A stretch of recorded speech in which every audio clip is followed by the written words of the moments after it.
Satvam jighānsase kasmāt. Satvam jighānsase kasmāt. Jīnām akrita kilbishām. Jīnām akrita kilbishām. Ahanishyat katam yoshām. Ahanishyat katam yoshām. Dharmagya iti yo mataha. Dharmagya iti yo mataha.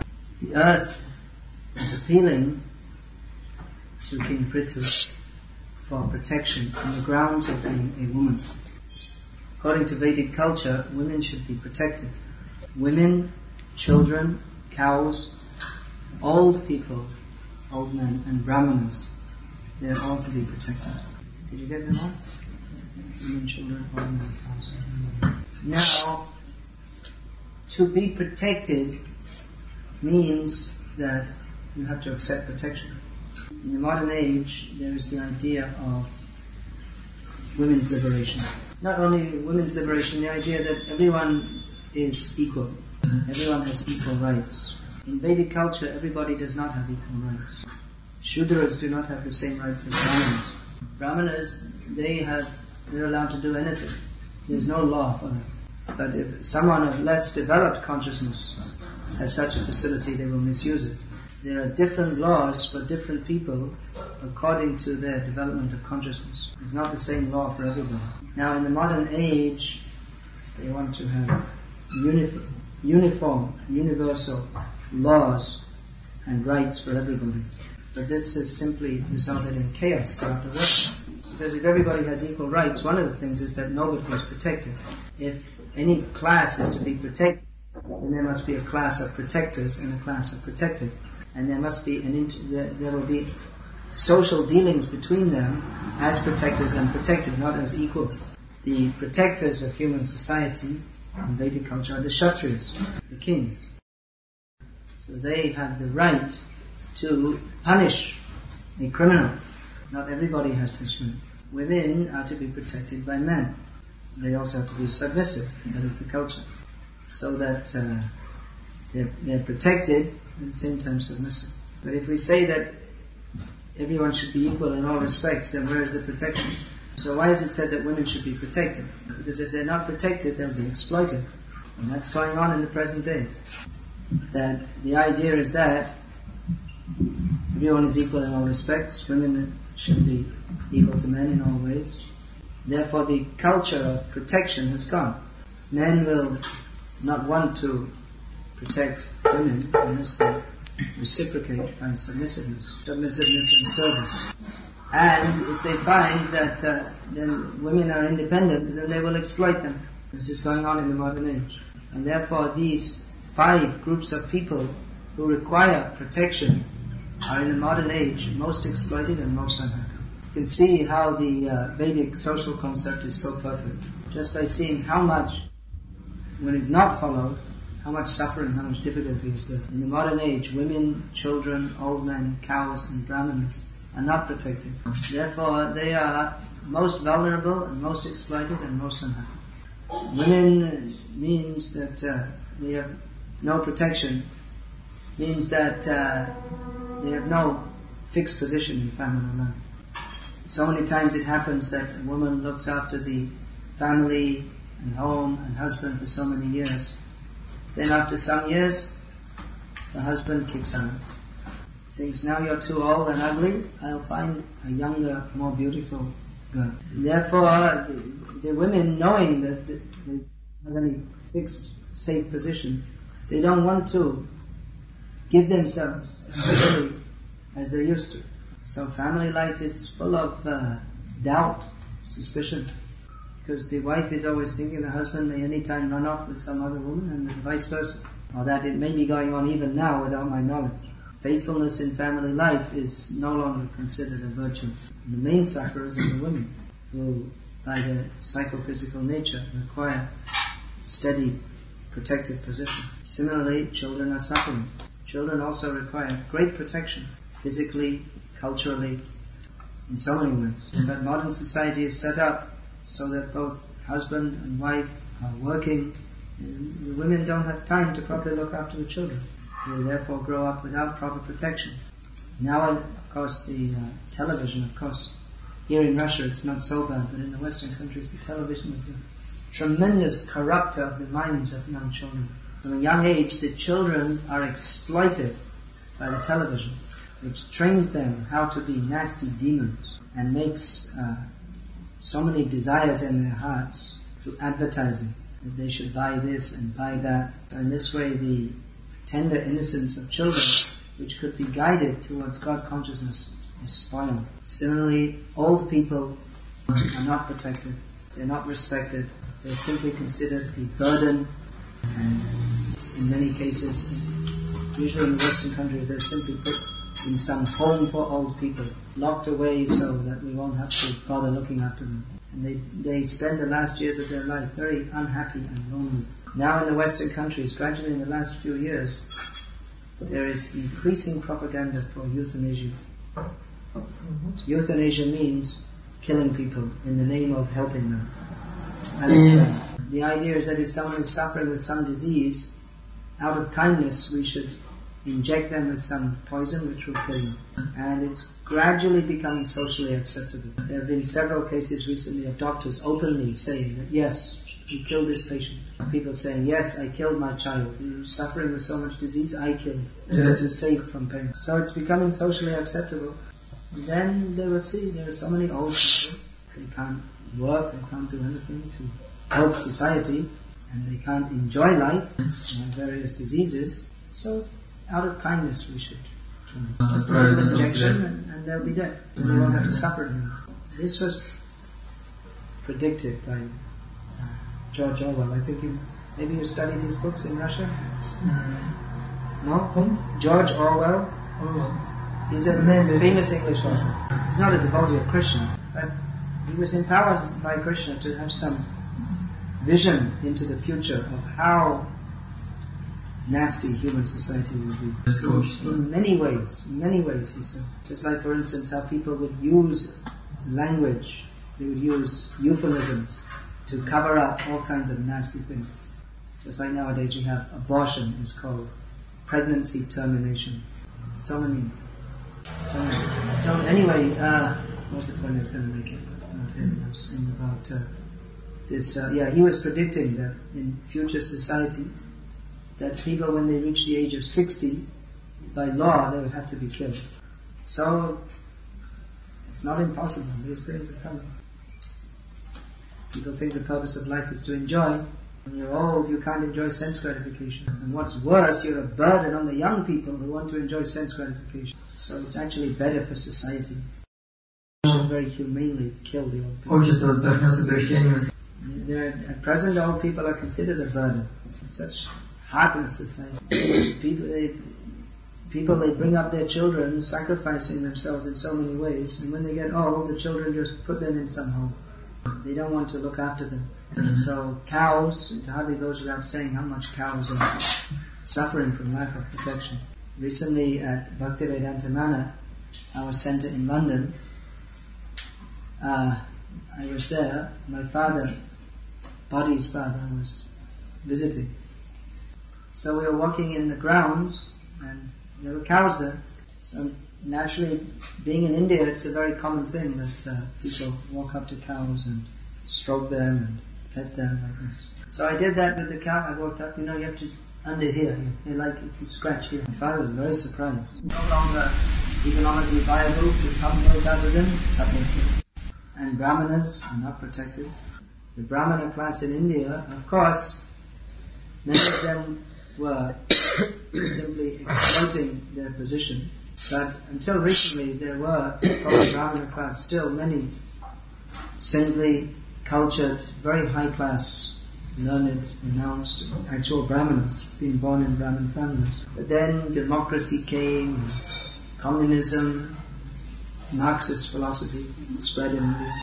And people thought, who are these Brahmanas? Why should they be maintained? They're simply worshipping God. It's useless. It doesn't do any good to human society. So no protection. Now so many temples in India are neglected because there's no support for Brahmanas. They don't have to get jobs.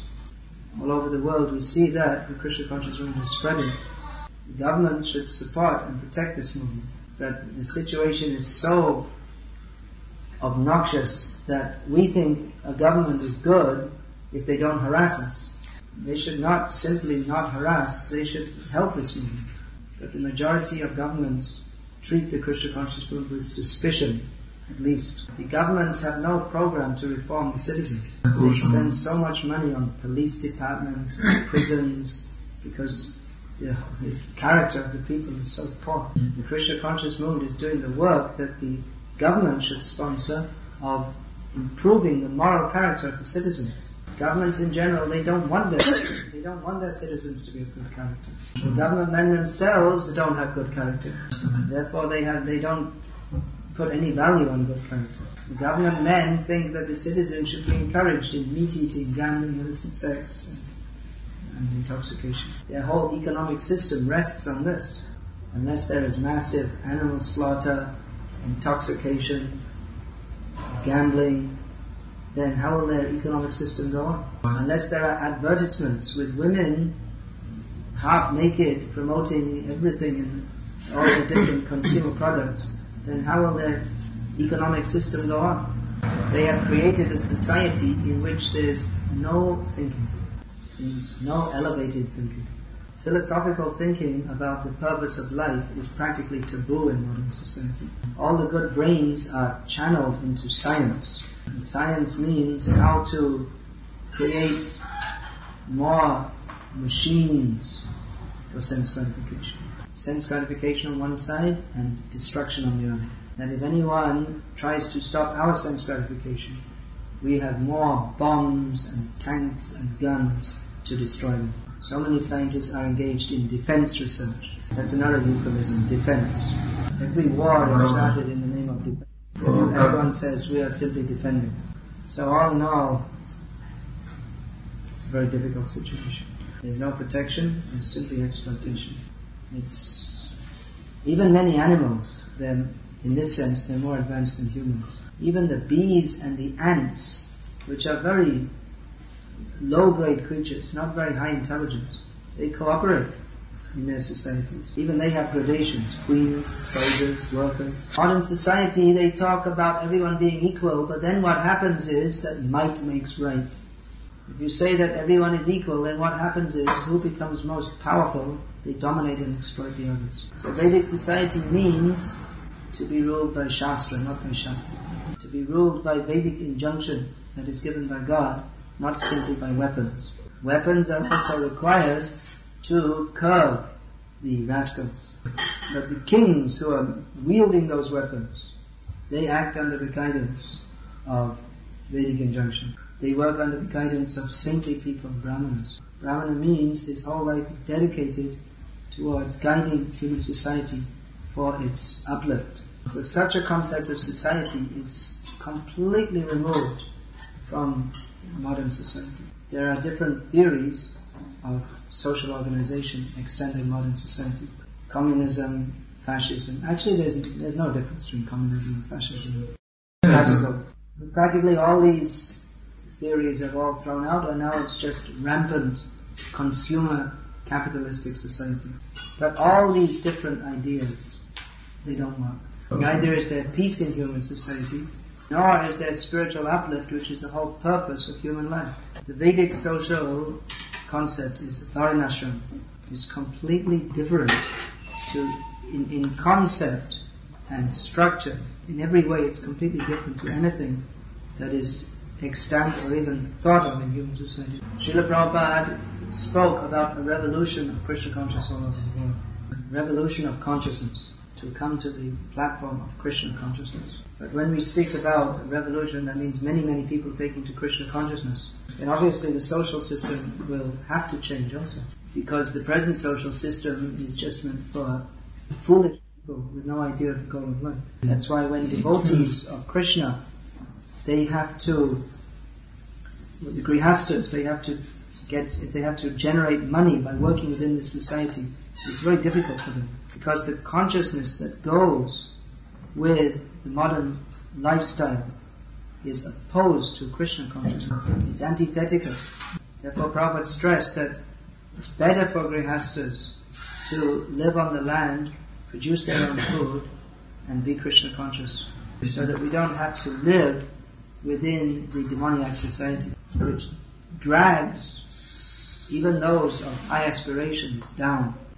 So, revolution of Krishna consciousness all over the world means bringing in Varnashram. It's a great challenge. If our devotees want to philosophically accept Krishna consciousness, but not culturally accept its implications, then neither will they be able to be properly Krishna conscious, nor will they be able to spread Krishna consciousness in the world properly. Krishna consciousness means more than changing our dress. It even means more than accepting Krishna as the Supreme Godhead. Or rather, full acceptance of Krishna as the Supreme Personality of Godhead means to accept the teachings that He imparts. Sarvam etadritam manye yanmam vadasi keshava. Arjuna told Krishna, my dear Krishna, I accept everything that you have told me. So Krishna, of course, the basic teachings, the essential teachings are to surrender to Him. But Krishna has given a whole social system also, a whole way of life. There are certain attitudes which go with that way of life. So if we want to maintain our attitudes towards life, thinking, well, we're Russian or we're American, that won't work in Krishna consciousness. We have to accept the attitudes inculcated within the Varnashram system. Of course, as long as we're living in modern society, we have to interact with it, at least to some extent, on its own terms. But our real aim is to establish a different society. We should be convinced that this modern society is simply barbaric. People, their normal diet is blood.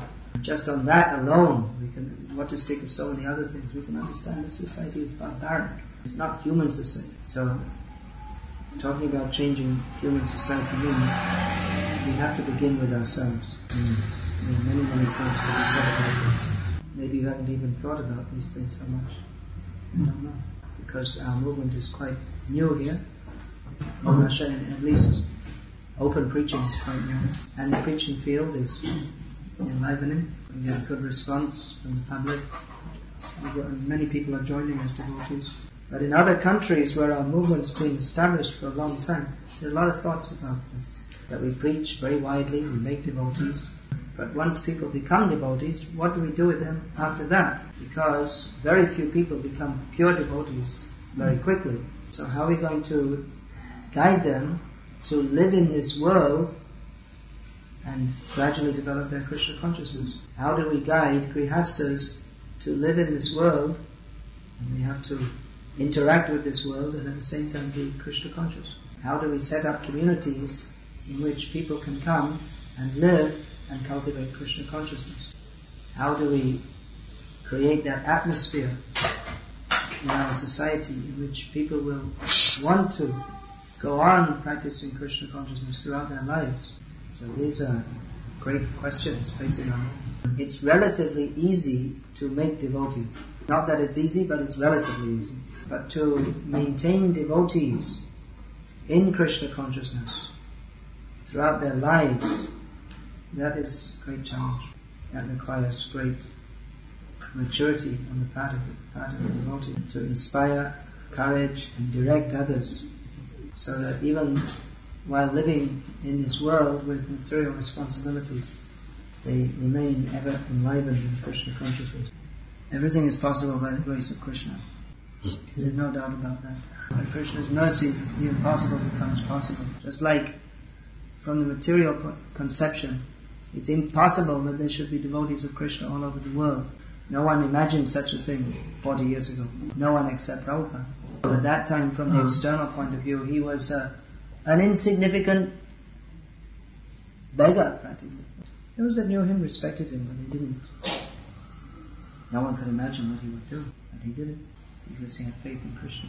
And Krishna can do wonderful things. So Prabhupada said, I've given you the framework for Krishna consciousness. Now you have to fill it in. He gave us the guidelines. Now we have to institute this throughout human society. So go on with Krishna consciousness. Chant, study Prabhupada's books, serve, and live in the society of devotees. And understand that anyone who comes to Krishna consciousness is a very special person. and we should try to deal with them in such a way that they become encouraged more and more in Krishna consciousness, because it's very easy to become discouraged. And we have seen that many people have taken up Krishna consciousness, but not being able to attain the highest standard very quickly, become discouraged. Srila Prabhupada spoke about very big things, that the whole nation shall become Krishna conscious. At our present stage, if we can at least make whole temples Krishna conscious, that would be a good start. If there is a small seed, if the seed is well maintained and nurtured, then a great tree can grow. If you want a tree, you just can't bring some pieces of wood and stick them all together and think you'll get a tree. You have to start with a small seed, and that has to be gradually nurtured. So in the same way, if we're talking about Krishna consciousness spreading very widely throughout the world, we have to nurture what we already have. And from that, everything else can develop. Hare Krishna. Hare Krishna. Same question. She wanted you to give a name to her boy. Alright, that will do afterwards. Not just now. Of course. Now we'll have some questions about it. Sometimes a devotee who joins the temple doesn't consider himself fit to be a brahmachari, but on the other hand he cannot take the burden of family life. Is there some intermediate position between brahmachari and grihastha ashram, or he must stick to one of the ashrams? Bachelor. Now in the Vedic system there's brahmachari, grihastha, vanaprastha and sannyasa. To be a brahmachari is not very easy. Real brahmachari. To be a grihastha, real grihastha is also not easy. But if one is not up to the standard of being a brahmachari, then he should be a grihastha. There's so many young girls also coming to this movement, and they also need husbands. So that's also one kind of burden. Sometimes you think, well, it's too much of a burden, I don't want to take the responsibility. But that is required. In every grown man should take responsibility.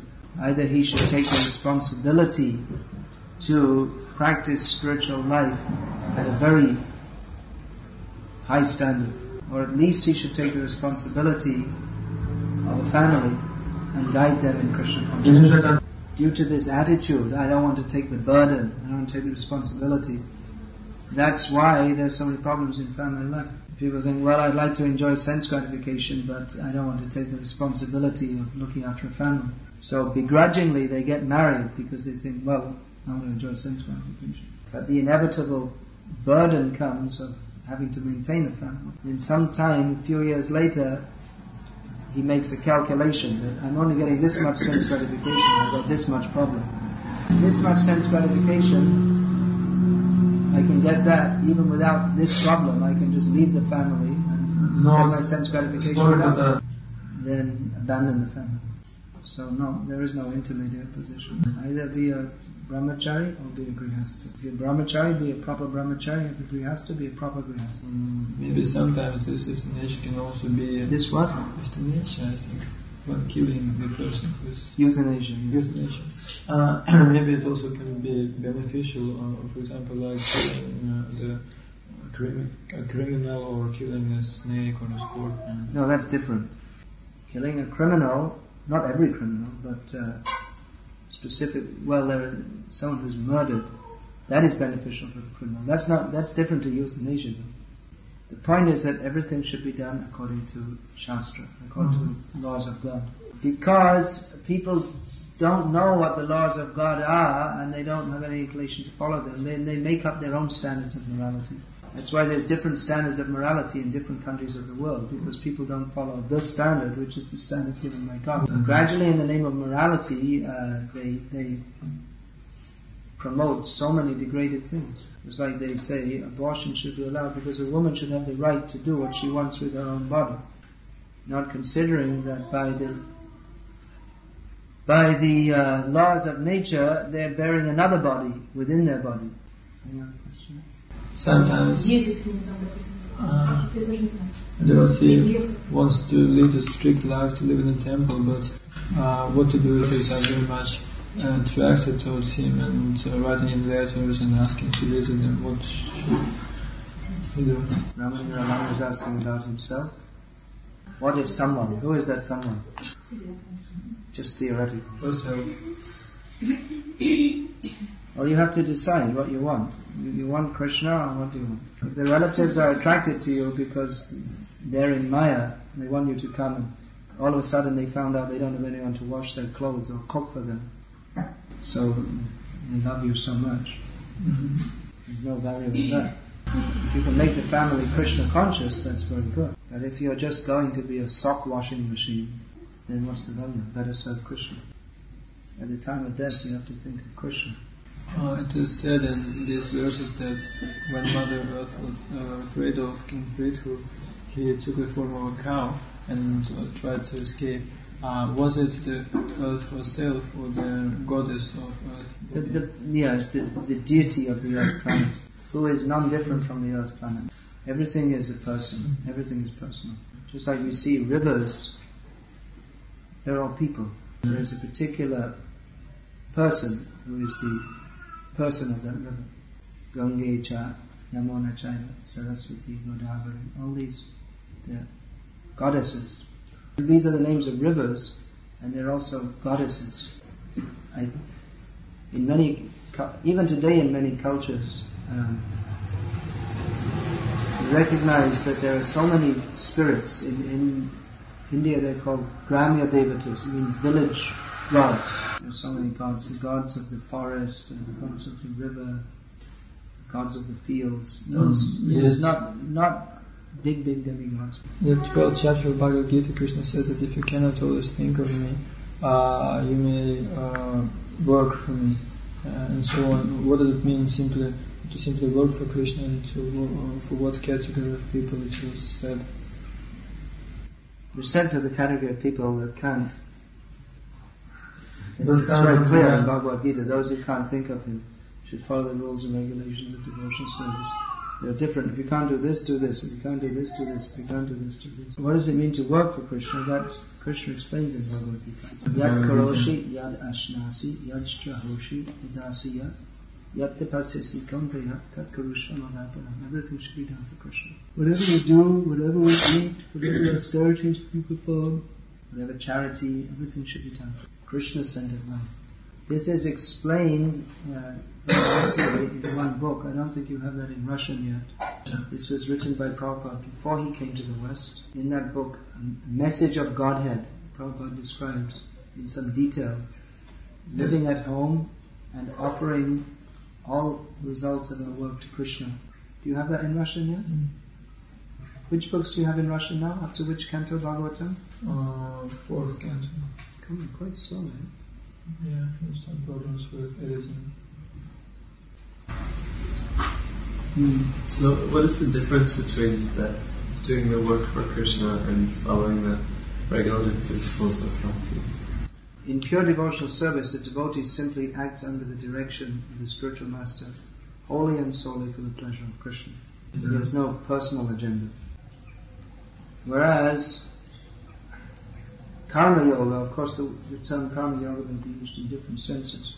Because generally it's understood that someone is performing karma, he's performing activities in this world with some personal desire. But when those activities are performed not wholly and solely for one's personal desire, but as an offering to Krishna, that is called Karma Yoga. So the beginning of Karma Yoga is with personal desires to bring everything to Krishna and offer it to Krishna. But that gradually develops until the Karma Yogi, he develops to the stage of working without any personal desire, simply working for the pleasure of Krishna. So Bhakti Yoga, that can also be called Karma Yoga, because the devotee is active in the service of Krishna. Mat karma kren, mat paramo, Krishna says in Gita. You work for me. So that working for me, that is Bhakti Yoga. Generally Karma Yoga is understood to mean working with some personal desire, but offering the results to Krishna and gradually becoming purified. Now, we may ask them, well, what about an initiated devotee who's a householder, who's living in this world and working in this world, and he's also making some concession for sense gratification, like being married. Yeah. So is that bhakti yoga or karma? Is he no better than a fruitive worker who simply offers what he does to Krishna? Yeah. No, if his goal of life is clearly to become a pure devotee of Krishna, and his family life, although there is some concession for sense gratification, there is clearly centered on Krishna and Krishna consciousness, then he's a bhakti yogi on family life. However, if the balance tips the other way, Yes, and there's Krishna consciousness becomes only not the main part, not the main focus of his family life, then he's not properly situated on the path of bhakti. Srila Prabhupada says that Jnana Yoga is higher than Karma Yoga and Raja Yoga is higher than Jnana Yoga, like that. But it seems like in this sense that Karma Yoga is more conducive to bhakti than other. Well, generally the Vedic path is a gradual one of Karma Yoga. Generally in the Vedic path, Karma Yoga means performing sacrifices with personal desires, performing sacrifices, the Yagyapati, the Yagyapati, Yagyabhuk, the Lord of the sacrifice, to enjoy the sacrifice is Lord Vishnu. But simply by this method of Karma Yoga,